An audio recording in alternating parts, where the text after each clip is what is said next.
Hello everybody, good morning. Right, today I'm doing another requested video for Jennifer Harvey, and it is a beef cobbler with marmite and cheese cobbler topping.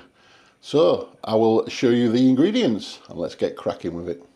Right, okay, so I have a 500 gram pack of diced beef, which I have put in a can of stout basically, left it to marinate overnight. You can just leave it for a few hours if not. So that's that.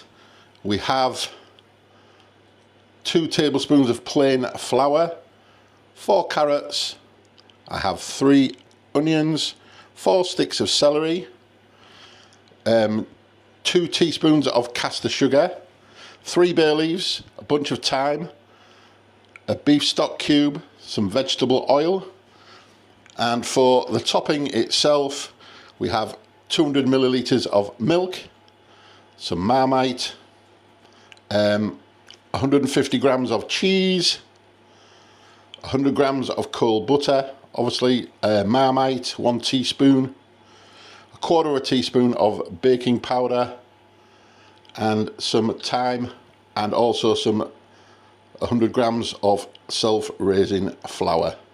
So that is it. So we'll get cracking.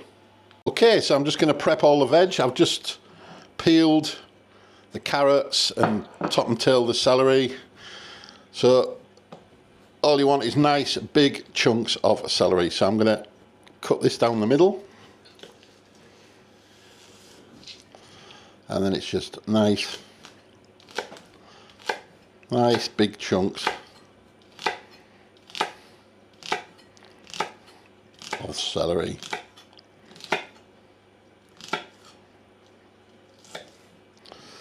Into our bowl. And the same with the carrots. Big chunks. I'm going to do them. I'm not even going to cut these in half. I'm just going to do big thick rounds of the carrot, because it's going to have quite some time in the oven, so they will cook quite nicely. And for the onion, it's the same old again, the routine.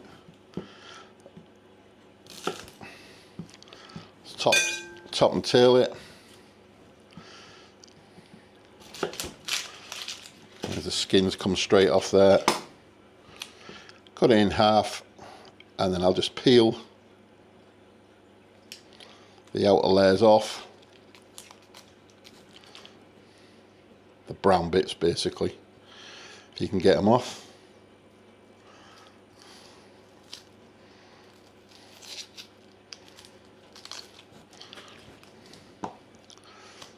And the same with this one.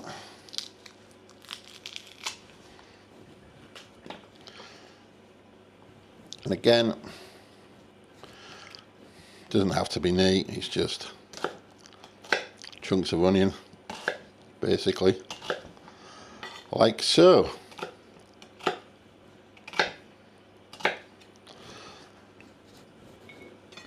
Right, so I'll crack on with the rest of these and I'll come back to you shortly. Okay, so the next thing we're going to do is to remove our beef from the stout. But don't throw the stout away, obviously that's going to be part of the stew. So with a slotted spoon, I'm just getting all our beef out of here, and then we're just going to pat it dry, ready for the pan. So this has been in overnight, but you don't necessarily have to do it overnight. You could just do it for an hour, or as long as you've got. Or you could just skip this step altogether. I just think this will make it a bit more delicious. So yeah, this is just the process to get it all dried out. So I will come back when I've done all this. Okay, so there's the beef as dried off as good as I'll get it. I forgot to say that by soaking it in stout, it will actually tenderise the meat, so it will make it, it is beneficial to do so. So, right, we'll crack on with the next step. Right, so it's time to brown off our meat. So, I've got about a tablespoon or so of vegetable oil in my pan. And I'm just going to go in with the meat. You could do it in batches, but if this pan's big enough to take it, so...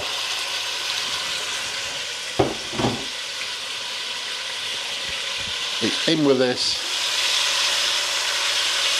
And basically what you're looking for, you're not looking to cook it right now, but you're looking to get some colour on it, fry it up. So that could take, I don't know, 5 or 6 minutes. So I'll come back when it's at that stage. Okay, so that's got a nice bit of colour on it now. I'm just going to turn that down for 1 second, because I'm now going to remove this beef and set it aside. So all the beef's coming out.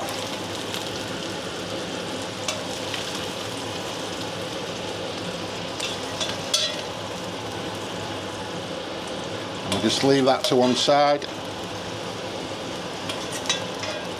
And that'll start to bleed out its resting juices as well. Obviously you don't want to be wasting those. I'm just making sure I've got as much of that out as I can. Right, so that can be put aside. So now it is in with our carrots, onion and celery.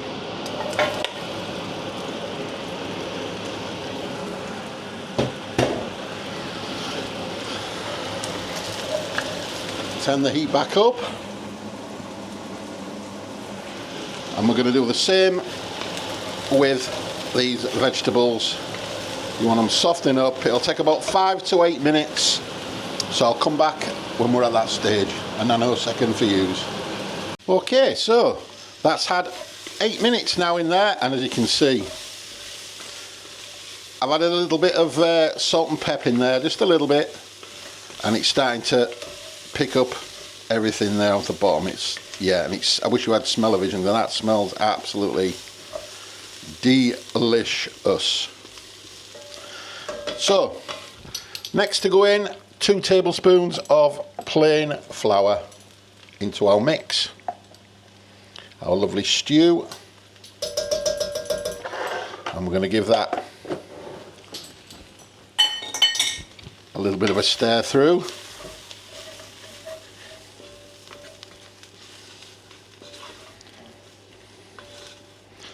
Try and get everything coated in that. This will help thicken up the stew itself, obviously. Next to go back in is our meat. This is shin of beef, I forgot to mention as well. We picked up a shin of beef which goes well for long, slow cooking, which this is. So that goes back in.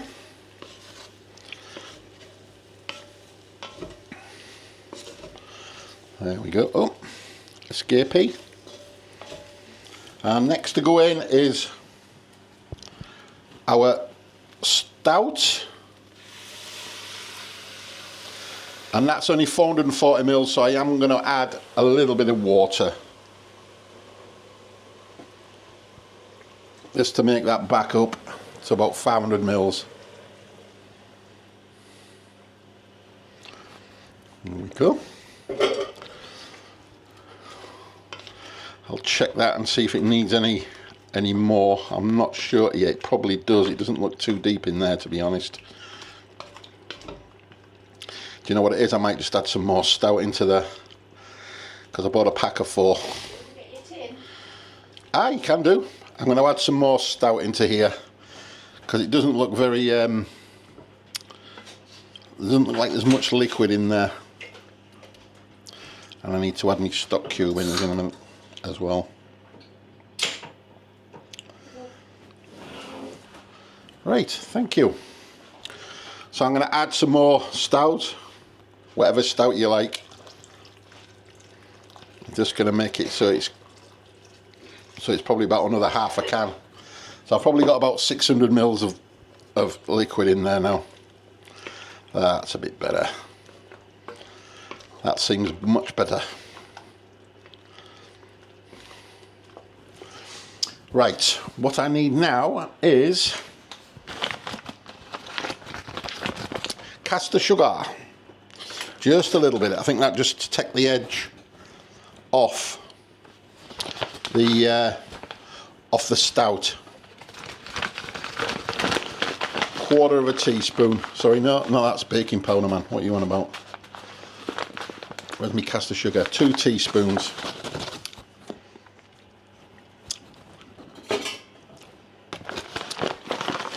Put that in there. That'll do.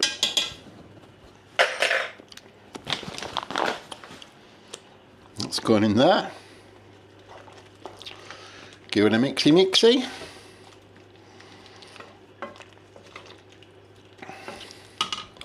Right. Salt and pepper.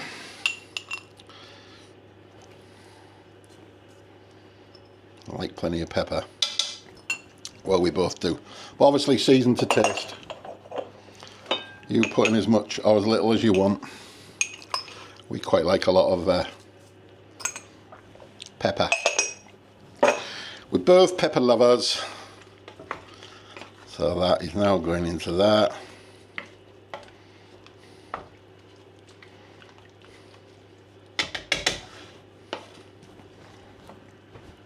Right, next to go in is our stock cube. I'm just going to crumble this in.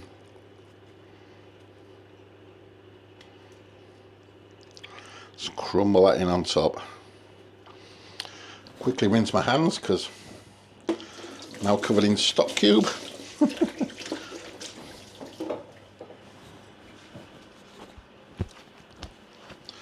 Right, give that a mixy.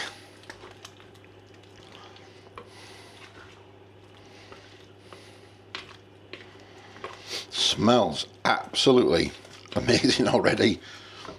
It really does. And I can see the sauce starting to thicken up already as well.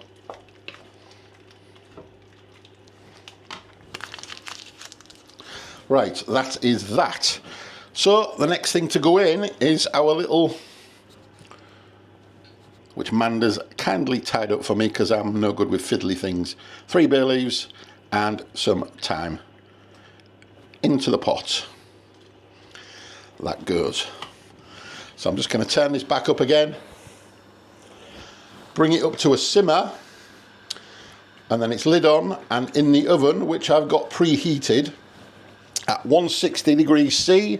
That's 140 degrees C fan or gas mark 3. And that will be going in the oven for 2.5 to 3 hours covered. So I'm just going to wait for this to come up, which it is quite nicely.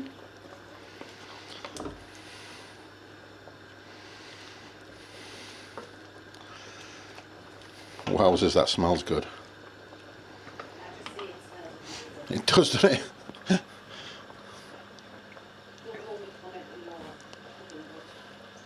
Right, so that is now. I'm just looking to see if I've forgotten anything, and I know I haven't because I've just checked and double checked. So that is that there. It's now going to be lid on, and the next time you see this will be in 2.5 to 3 hours. So let me get my I've not had these on for ages.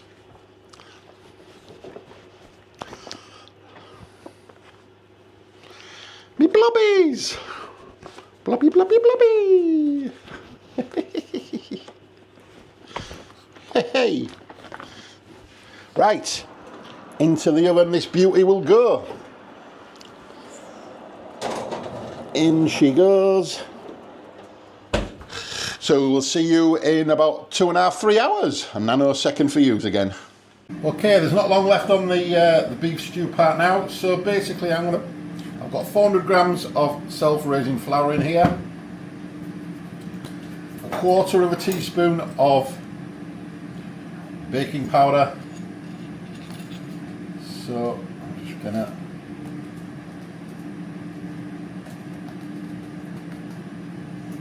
do.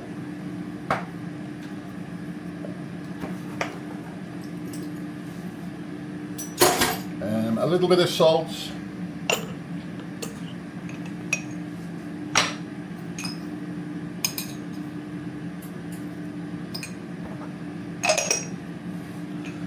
And our bits of thyme, I'm just going to break off into here if I can without getting any of the stalk. Fiddly, fiddly, fiddly.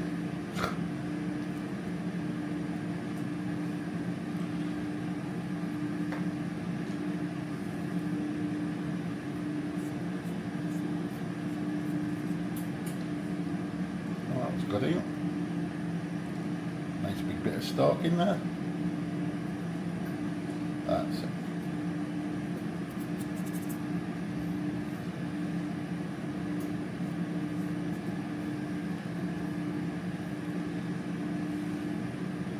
I hate fiddly things.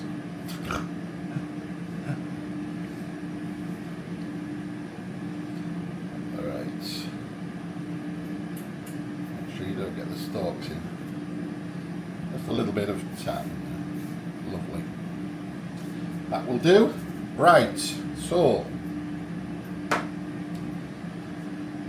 on to the next step. Right, so we're going to put our butter that we've got out of the fridge now. It's been cubed up. And we're going to work this through our fingers and the flour to make like a breadcrumby consistency.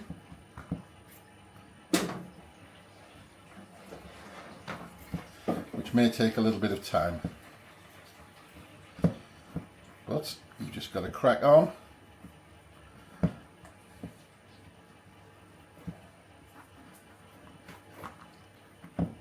As with everything you do by hand, it all takes time. Not the herb time, time.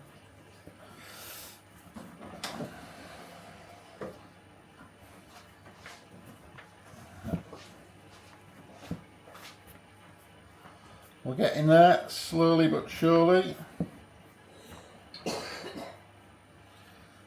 With it being cold butter, it obviously helps to make the breadcrumbs.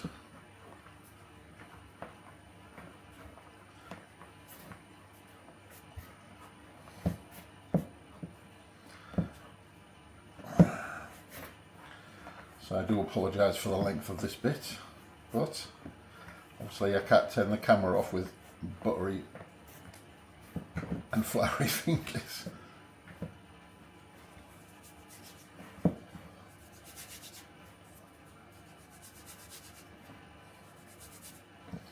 Try it that way. Still got balls of big lumps of butter in there. So like I said, this is going to take a little bit of time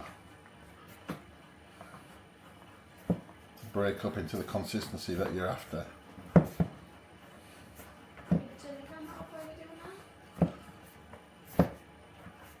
Yeah, I'll come back in a second when I've got this to where I want it.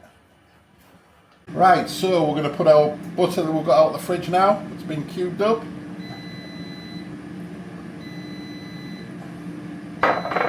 And we're going to work this through our fingers and the flour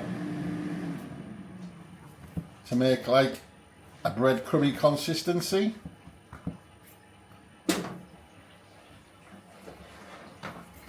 Which may take a little bit of time. But you've just got to crack on.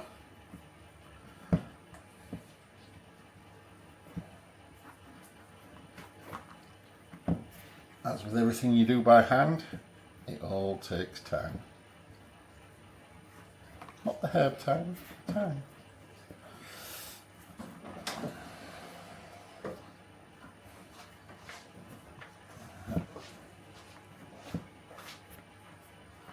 We're getting there, slowly but surely. With it being cold butter, it obviously helps to make the breadcrumbs.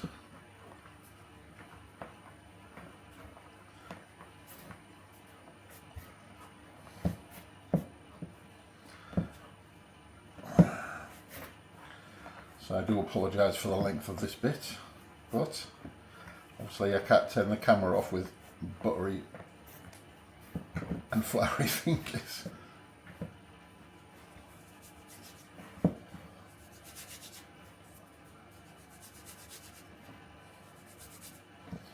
Try it that way. Still got balls of big lumps of butter in there. So like I said, this is going to take a little bit of time to break up into the consistency that you're after.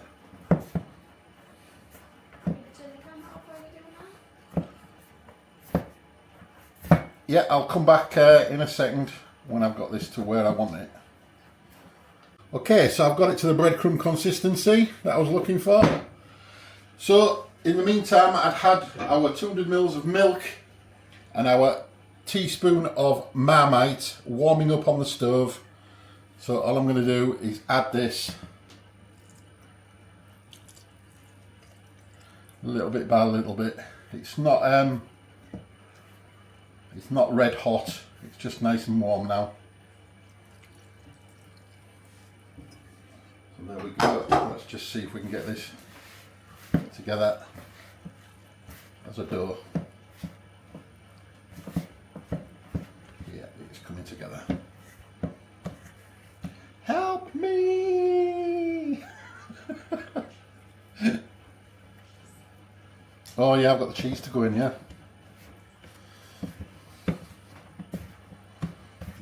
Should have put that in first. 1 second. In with the cheese, you idiot. Right, cheese in.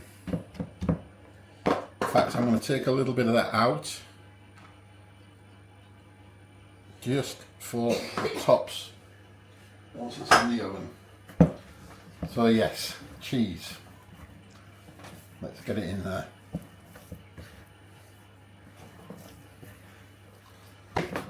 Oops. So that's now nicely coming together. Once I've got it all off my fingers. Yeah, there's still a bit of flour at the bottom there, so I'm going to have to work this in a little bit.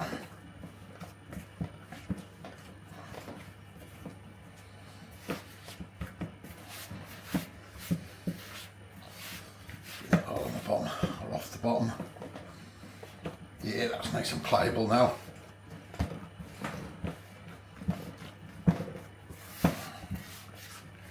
Just taken the stew bit out of the oven. That's had like 2 hours and 50 minutes now altogether, and it looks lovely. I had a quick look and it looks lovely. So I'm just gonna carry on working this and then I will roll it out. Okay, so I managed to make 12 little mini scones there that go, or say scones, they look like scones, to go on top of our beef stew, or the beef cobbler. That's the cobbler bit. So I'm going to egg wash these little beauties. Make sure everyone is glazed. I've turned the oven up to 200 and just over 200. And these are going to go on top of that, obviously uncovered, lid off this time, for about 20 minutes. So I'm just going to make sure these are all nicely glazed with an egg wash.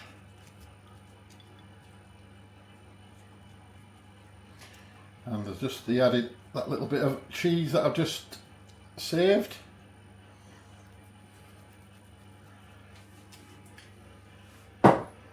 Those are going to be just sprinkled over the top, like so.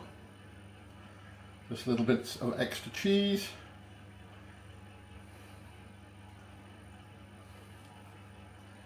Just as a little bonus.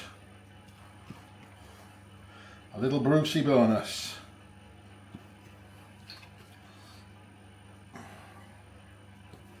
Lovely. Right, so I'll bring them over and I'll show you them. I'm putting them onto the stew itself. So there is our stew. As you can see, that looks absolutely delish. So it's just carefully placing these in and around our stew. So I managed to get 12. I think the recipe said about 10, but I managed to get 12 out of it.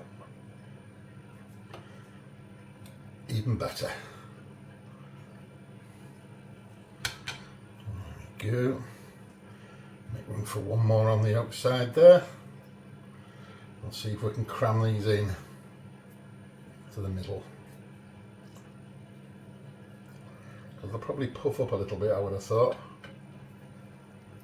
I've got one left. See if I can just squeeze it in around the outside. There we go. So there we have it.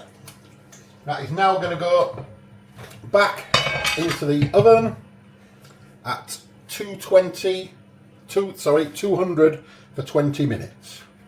Right, so there we have it. That is our beef cobbler with marmite cheese topping.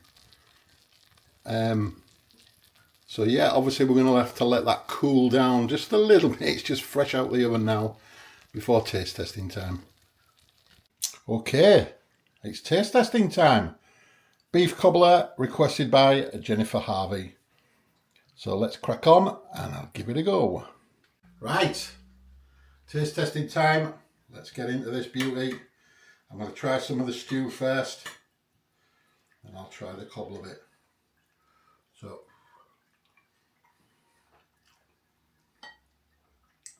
wow,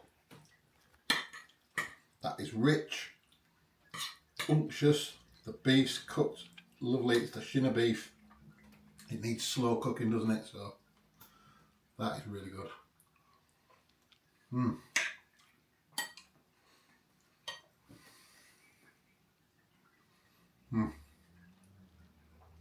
So it like melts in your mouth. You can taste the stout in there. It's well seasoned. I can taste the pepper in there. It tastes lovely. So I'm going to try one of these cobbler like scones. I don't know if they call them. They're like scony. Scones, you mean? Yeah. I'm going to try one of those. Here we go.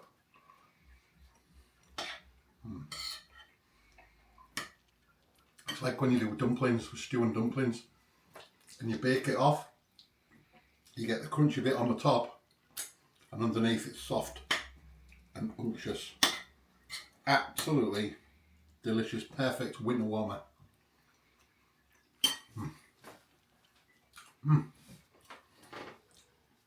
That's a definite give it a go, that one. You can taste just a subtle hint of the marmite in the scone. You can taste the cheese. Just gonna have one more bite.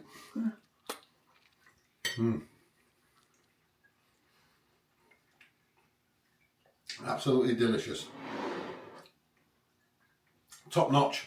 So again, thank you so much for watching, for liking, sharing, subscribing. Keep them all coming. We really appreciate everything, all the comments, all the recipe ideas. It's good. It's all good. So I'm going to go sit down, enjoy that, and we're going to settle down for the rest of the day. So we'll catch you guys very, very soon. See you later. See you later. Bye.